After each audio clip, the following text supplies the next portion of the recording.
It's no secret that the past couple of days were intense for most of us investors. The S&P 500 went down roughly 10% in a few single days, and multiple trillions were wiped out last week.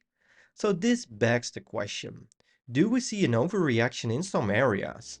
Where are the opportunities to buy great stocks at much lower prices? Because remember, buy when there's blood in the street.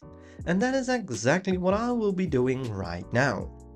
So today I created a list of stocks that I think are at a great discount. And I'm also a great investment for the long term. And that's the thing. In the short term, a lot of things can happen, and probably we are going to see some fluctuations in the coming weeks. But long term, I think these stocks are the best buys as of right now. So without further ado, let's dive into it. Starting the list with a strong one, Main Street Capital. This stock has seen an insane bull run from late 2024 up until the beginning of 2025. But most recently they went down a lot, as most companies did of course. But in total about 20% is wiped off their peak. And since this is a BDC, we look at the net asset value per share as a valuation, which was reported at $31.65, indicating that this stock is overvalued. But keep in mind, Main Street is a top of the league performer in this sector. It outclasses every other BDC easily with stellar performance. So to pick up shares at this price, which is exactly the price we paid before the insane bull run, sounds like a great idea to me. And there are two other particular things that I really like about this company. The monthly dividend and the supplemental dividend. So dividend yield is coming in at 8% right now, paid out on a monthly basis. But on top of that, they pay a lot of supplemental dividends, giving you extra income. So I think it's fair to say that we should pay a small premium for the stock. And as of right now, most of that premium is wiped out. So for me, it is the time to load the boat big time here. Next up we have STAG Industrial, and for some of us this might be a big surprise. This company saw only a 10% drop most recently, pushing that dividend yield really high. But more on that in a second. The main reason why I think this company could do great in the long term is because this REIT has a laser focus on industrial properties and warehouses, giving a big advantage in both short term and long term over other REITs in my opinion. If companies move to the US with parts of their industry, there will be more demand.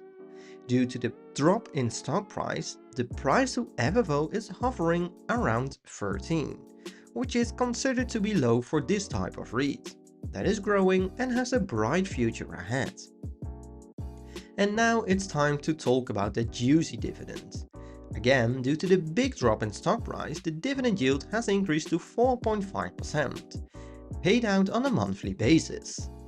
And the thing with STAG Industrial is that they are not known for massive dividend increases, hence the 5-year growth rate of less than 1%. So to decrease my cost on dividend yields feels like the only right thing to do right now.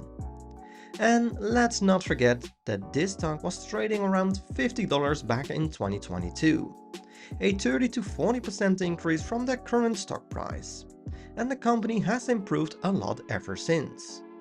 So what are your thoughts on STAG Industrial? Let me know in the comments down below.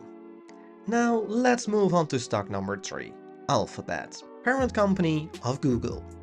This stock has seen a 30% drop in stock price lately. And this is kinda surprising to me, since the company is really recovering in terms of revenue growth. And their margins are also increasing again, so this massive drop in stock price was the best thing that could happen in my opinion. Because in general tech companies are sold at a premium. But Google has a different story to it. The stock price went up a lot in the recent years, but the PE ratio kept hovering around 25, and people were claiming that Google is going to be wiped out potentially by AI. which I don't really see happening, but more on that in a full depth analysis soon. Looking at the forward PE ratio, we see that this number is at 16.6, which is insanely low for one of the biggest tech companies in the world, that has growth in both the revenue and the margins. So I'm really bullish on this company and I'm definitely buying more shares right now. The next stock is on my watch list for a very long time, and that's American Express, ticker symbol AXP. This stock is down almost 30% from their 52-week high, and they are currently trading only 15 euros above their 52-week low, so that's pretty amazing.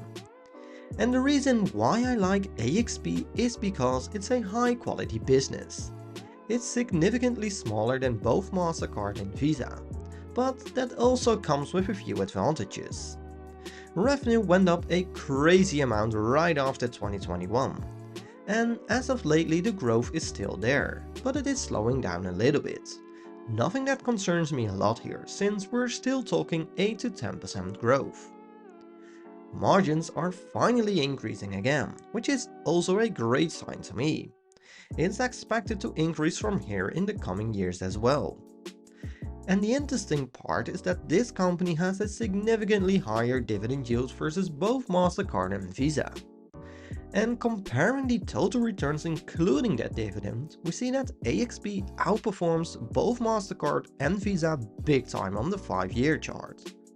And let's not forget that for both Visa and MasterCard we pay a heavy premium, which might be justified, but for AXP the PE ratio is at a shy 17 right now.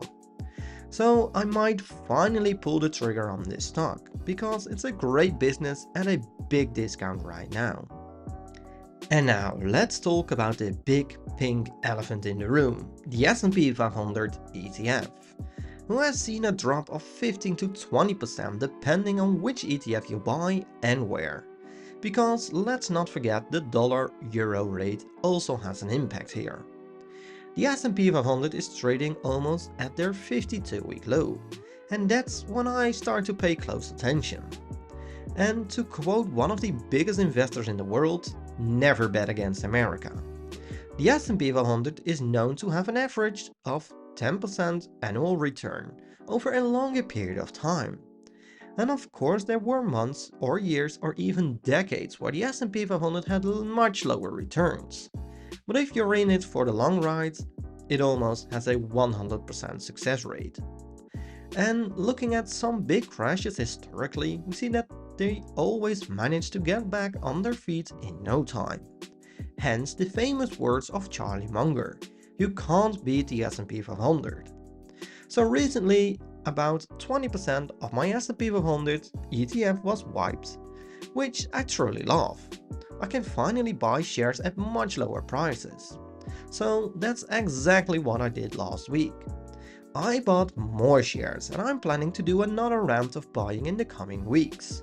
I don't expect that we will truly recover anytime soon. There might be some fluctuations in the short term with buying and selling here and there, so use this to your advantage. And to wrap things up, it comes down to one thing: buy high quality business that will do well over a longer period of time. Analyze the companies. How did they do in previous crashes? Is the revenue or the margin growing? Don't try to catch a folding knife here. And probably one of the most important lessons that I learned, again, is to have a good cash position for occasions like this. So which stocks are you currently buying? Let me know in the comments down below. And remember to always do your own research and never fully trust on what I or other YouTubers say about a stock. I'm not a financial advisor and this content is just for entertaining purposes only. I hope you liked this video and that did bring some insights of the company to you. I would really appreciate a thumbs up and make sure to subscribe to get notified when I'm posting a new video. Thanks for watching and I will see you in my next video.